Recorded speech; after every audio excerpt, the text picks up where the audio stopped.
So, ladies and gentlemen, what we have, starting from your left, is Mr. Mzoxolo Gulwa. You've heard him, quite an insightful speaker. Very colorful experience, and part of his experience is one of the experience I still need to feel in my career development in terms of management consulting. So that's good. It's powerful, very inspirational to a young aspiring leader like me. So that's very good. From educational standpoint, very strong. You also even went far ahead. You're now giving lectures on this type of context. Yeah. So that's kind of powerful.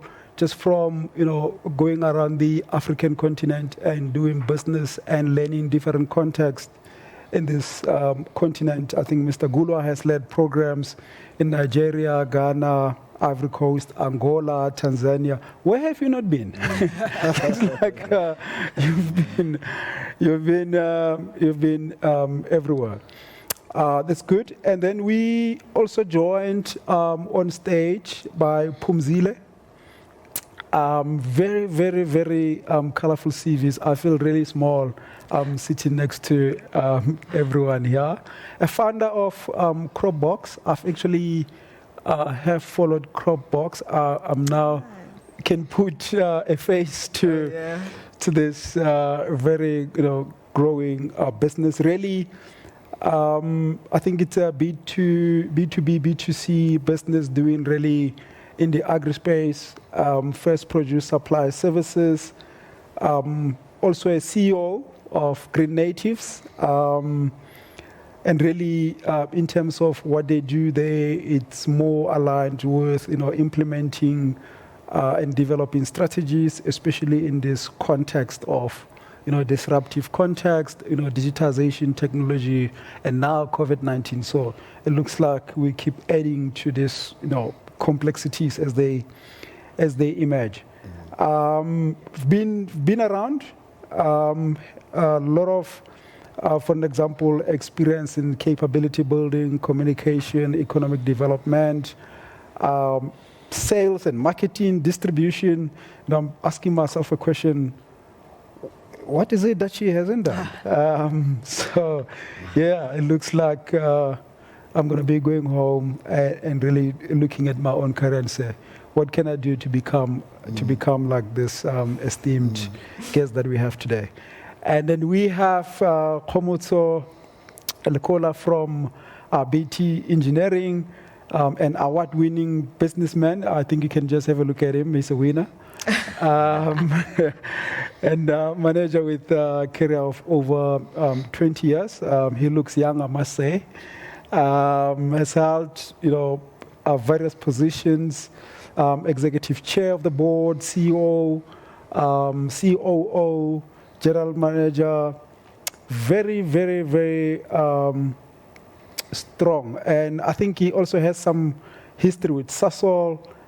He received CEO Circle Entrepreneur Award after being selected by a panel of CEOs of Sasol, Investec, Discovery, and Vodacom.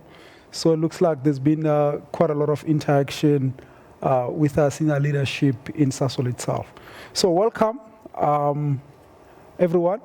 I'll then be going into questions, but before we engage with our audiences, I would really like to start with you, Kgomotso, just for your opening remarks in terms of what can you tell us, what you've done, what are the insights you'd like to share in terms of how you had to rethink, restart, rewire, and look at this new business context with new lenses. If you can just set the tone for that, and post that, I'll go to Phumzile. Okay, that's a nice open question. So I can spend an hour just talking about that. So maybe you must give me a time limit. Really, I founded the BT Industrial Group about 7 years ago. And the idea behind the founding was to offer engineering services primarily to mining companies. Right, and when we started doing that, we realized at the time that there was just no black participation in the manufacturing provision of high-density polyethylene pipes, these big plastic pipes. So we started manufacturing them back in 2018. But in the manufacturing process, what we did was to focus on the core, which was engineering and science. So inevitably, what happened in 2020, when the pandemic hit, we looked inside and we said, what are we really good at? What are we world class at? Yes, we were making pipes. Yes, we were exporting pipes throughout the continent. But what was our core skill? It was really science and engineering. So one of the key problems during COVID-19, at least in the early days, was the availability of high quality PPE. You'd recall there was a problem with a lot of cheap imports coming in from the east. And the real problem there was that there was a global problem with the manufacturing of the filters that are supposed to filter out the viruses and the bacteria in masks. So we looked inward and we said, okay, we've got chemical engineers, we've got mechanical engineers, we've got polymer engineers. What can we do about this problem? So we solved that problem. We created a homegrown filter that we were able to put into masks, thus allowing homegrown South African masks to achieve 95% plus filtration, thereby providing the required protection for not just the frontline workers, but also patients in the public healthcare. We're the first company on the continent to do that. Right. So, and I think, I speak under correction, we're still the only company on the continent that produces those filters using 100% local raw materials. So, if you ask what is the story of our survival during the pandemic, I will say the core was science and engineering. The core was reminding ourselves as South Africans that from an engineering point of view, there's really nothing we can't do as long as we focus and the opportunity presents itself. Great. That's great. Looks like you shifted from one product line to the other. The difference is these filters that we make are also plastic. So if you look at my machinery, the machine that I use to make a pipe is identical to the machine I use to make the filter fabrics. It's identical. Oh, nice. The difference is at the end, the processing techniques that you apply to get your final product. One of the most disappointing things about our country is we import toothpicks. And I don't know why we do that. Right? Sure. Why do we import toothpicks? There's no good reason for that. So the point that I'm making is the capability to make a lot of these products actually exists in the country. And by the way, we're globally competitive. I export my products throughout the continent in Europe. In fact, our biggest customers are in Europe, not even in South Africa. So again, I think for us, the pandemic provided an opportunity to really propel ourselves onto the global stage as a South African industrial player with core engineering and scientific capability. Oh, yeah, I almost went ahead of myself and thought the stage is mine. I can ask questions. I have a lot of questions for you, especially if you talk about, just our manufacturing status in terms of some of this, I want to call them silly products that we import in like toothpicks. And the question is, how do we seize those opportunities as SMEs? But let's hold that off. I'll give the audiences to put those questions. And I'll ask my questions at the end. Kgomotso, also just, I'm saying Kgomotso Phumzile,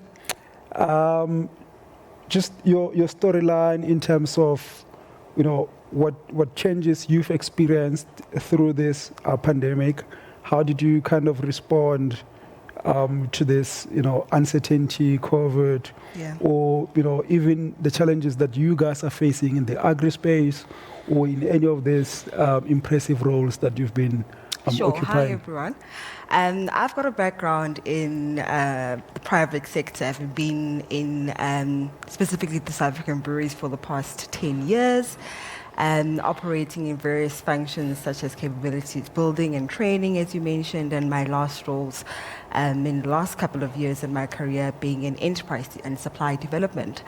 And so at the time, and by the way, I left corporate back in 2019, in December 2019. And at the time, I was in the middle of developing and managing programs that were geared towards young urban farmers with the objective of trying to give them a capacity building with regards to business development support, infrastructure, infrastructure and funding and really trying to build a young face in the industry of agriculture. I left corporate at the end of 2019 to leverage on the relationships that I had built within the industry. And I wanted at the time to put together and run my very own packhouse facility. And I remember going back to where I grew up in Hammanskraal, visiting areas such as Yobabelege, which is one of the original industrial parks in South Africa. And seeing a very dilapidated view of business parks. As we know, business parks are now not fully functional as what they used to be back in the day. And so as I was going through my research process, I was now finding myself right in the middle of COVID-19 in April 2020. Yeah. Where do we go from here? But I decided to pivot my business model to be mobile friendly, whereby I wanted to tap into consumer needs, and at the time the restrictions in terms of movement, but at the same time partnered with the fact that food was an essential commodity. I leveraged on platforms and tools such as digital and social media platforms, your Instagrams, your WhatsApps, your LinkedIns, your e-commerce platforms to put together a solution within food security, whereby we sourced fresh produce from young urban farmers in and around Gauteng for corporates, for households and NGOs. And so the pivot that I found that affected me within COVID-19 was the fact that I had to move away from a brick and mortar model into something that was digital, something that was accessible, and something that was on demand. And that's what we saw. If you take a look at the increase in sales with the likes of your Take-A-Lots, the takeover of your bottles by Pick and Pay. In fact, there's another organization back in Cape Town that moved from manufacturing clothing to fresh produce supplies. We found that you had to be agile and you had to look at ways in which you can really provide on-demand commodities, which at the time was food for myself, and at the same time servicing within a safe environment. So having platforms that were contactless, if I can mention platforms such as Yoko came in very handy, and geo-payments from the F&B suite of points of sales. Deliveries, drop-offs at the doors of customers or consumers' homes. So we found ourselves having to really be agile in the way in which we adapted in terms of how do we provide a brick-and-mortar service, such as providing food, but within a very safe and COVID-friendly environment. And so for me, it has been very interesting to play in something that is very physical, but we operate digitally. I mean, orders are placed online, orders are placed through WhatsApp. From a supply and demand perspective, you interact with both your customers and your suppliers on WhatsApp. People want to see tools, your digital assets, your profiles, your pictures, your supplies, your produce, all electronically through the pictures and the digital assets that you have. So it's been quite interesting to play within both the digital and physical realms within the food industry and the food system. Great. I mean, this is quite fascinating. And before I jump into online questions, I just want to bring you in, Mzoxolo, because I mean we're hearing, for an example, from Kgomotso saying, they kind of, in a way, pipeline producer made of plastics, and today they found themselves, because of all of this impact, now producing filters, which is kind of a new product line to what they were used to. And if I look at that, there isn't digital there, but there is a value to be made. It looks like there are other things outside the scope of technology itself that we can do to rethink our business, to create a lot more value. What conceptually, like how can organizations, and I'll bring you in, Phumzile, at some point, how can organizations look into all of these things and advance themselves. I mean, one can sit and say, maybe Kgomotso was lucky. I don't know what happened in his mind to shift that, you know. Do you have any thoughts you'd like to share from that standpoint? Yeah. No, quickly.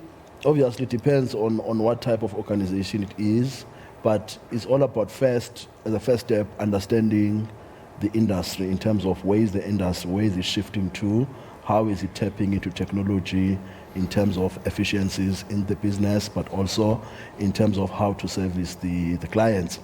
Knowing all of that is all good.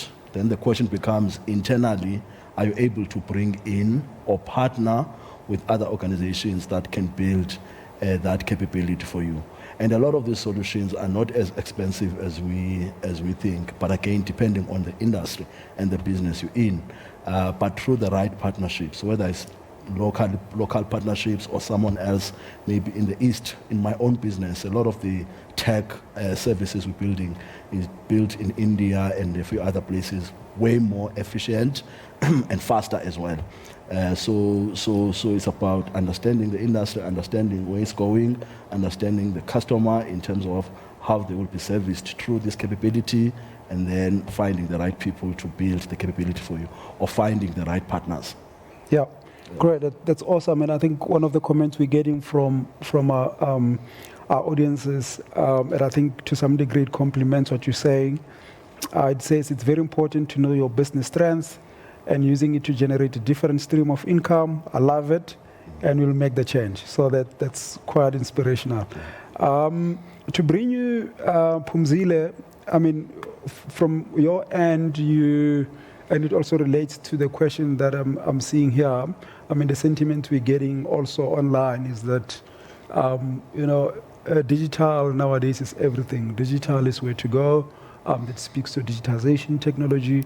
And you seem to have made that shift in terms of moving from, brick and mortar into, developing channels in which people can access these opportunities. What inspired that? Did you just wake up in the morning and say, I want to go digital, or were you responding to a hidden need, or? I think it's a combination of both. We're living in a digital era. we cannot run away from it. I mean, we literally function digitally. When you wake up, the first thing you do is grab your phone, you check your emails, you check customer orders. As I mentioned, what COVID has done is that it's just equalized the playing field in the sense that you're so easily accessible. I mean, your customer can literally send you a note on LinkedIn or on WhatsApp or on your email, and you have to be on all those platforms at any given point in time, with a request for quotation or whatever the case may be. I mean, if I even go to the typical tender procurement system, both in private and public sectors, everything is literally online. You know? And if you want to indulge once in a while, you'll buy the Sunday newspaper and go through the tender bulletins. But naturally, you tap in online because we live within that ecosystem. And so we have come to a point where we actually use and leverage on digital in order to catapult ourselves deeper and more into our respective industries. If we take a look at your LinkedIn platforms, for example, LinkedIn has become and is originally intended as a sales lead generator. So you cannot run away from the fact that you need to tap into some of these platforms in order not only to promote yourself, but also to meet your potential customers. And so it was a natural progression to go into digital. Of course, we are still within the mindset of running a physical building where we can literally walk in and open and unlock the doors. And we need it. Some of our industries, I rely on a pack house facility in order to run my operations. I mean, from a logistics perspective, you need a physical truck with cold storage to put your produce inside. We cannot run away from a physical infrastructure. In fact, a lot of digital-based organizations have a back office full of people, your call centers, your engineers, your systems managers. So you cannot run away from having a physical environment. Even Amazon itself. Even Amazon itself, exactly. You need a massive warehouse to manage a digital platform. But I think that how I have managed to differentiate the two or integrate the two is that digital is a front-facing channel in which you enter your customers, in which your operations literally, and it's completed by what people see on a digital platform, and behind that would be physical things. I myself have to literally log into my back office online digital tools in order to close sales. So the two have integrated, but digital has become part of our world. That's powerful.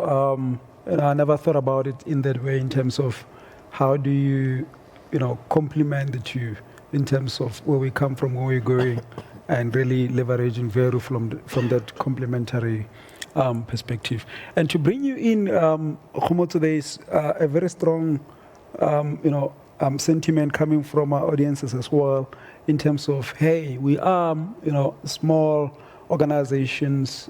Sometimes we are unable to sustain a lot of these changes.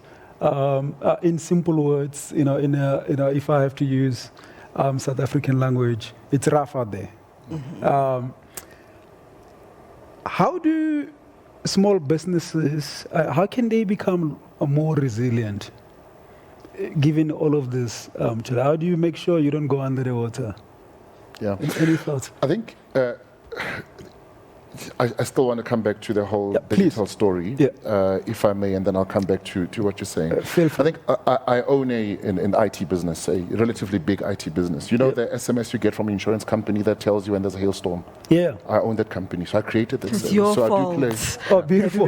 So I do play in IT. But I think one of the things that we need to be cognizant of is where South Africa is, where Africa is in its developmental trajectory. We are aiming to be a developed world, but we are still very much a developing world, which means we still need a lot of physical things to be put in place, physical infrastructure, physical buildings, factories, those types of things. So when we think about entrepreneurship in the modern age, we tend to think my business has to necessarily be a digital business. It has to be an internet or an app or this or that. Yeah. But I think what I like about what Phumzile said is, given where we are, the engagement model has to be digital in order for it to be low cost and easily accessible by as big a community as possible. Mm-hmm. Okay, so that's important. However, we need to be cognizant of where we are as a country. We need those artisans, engineers, all of those physical type services. And actually, we need people who are experts in those fields as well in order to build the economy going forward. I promise you, one of the most scarce skills that you need today, and if we had more of, really, even in my case, I would hire more of them, is electrical businesses. Yep. South African-owned businesses with qualified South African electricians. They would make a lot of money. But I think somehow we are programmed to thinking internet, apps, that whereas the old school industries are still the backbone of everything we want to do. Wow. So that's the first thing. The second thing is, personally, I'm tired of talking about small business. It can't just be about us and small businesses and one or two people. The model has to be, how can I start a business with a core specialization where I can be not just better than my friend next door, Jabu, or better than whoever, Yakwebes in town, but you understand that those guys are not your competitors. Those guys are your allies. Your competitors are in China. So my argument is, if we change our orientation and we say, we want to build businesses where we can not just be the best in SA, but the best in the world, or at least just beat the guys in China. It's not going to happen overnight. I'm not saying this is these are things that happen overnight. But I'm saying if that's the right orientation, then quickly we move out of the realm of talking about small businesses and, the way we talk about it in South Africa. When you think black business, you think small business. Yeah. We don't think an aspirant business that may develop global beating competencies and capabilities. I think it's just an issue of mindset. So when you say Guraf, I agree, Guraf, it's tough. Globally, it's tough for everyone. Yep. However, my argument is if you focus to be not just better than your neighbor, but you focus to be better than everybody else, you stand a better chance of making it. Yep.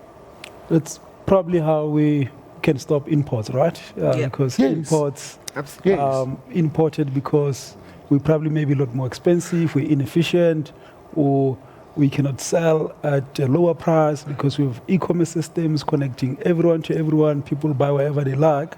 If you're better, then you win. And let me tell you what's interesting. The old mentality is that imports are cheaper. It's not true. Yep. All of my products, which I sell, in fact, one of my biggest customers are the Chinese. They buy from me and then distribute in the continent. Nice. Right.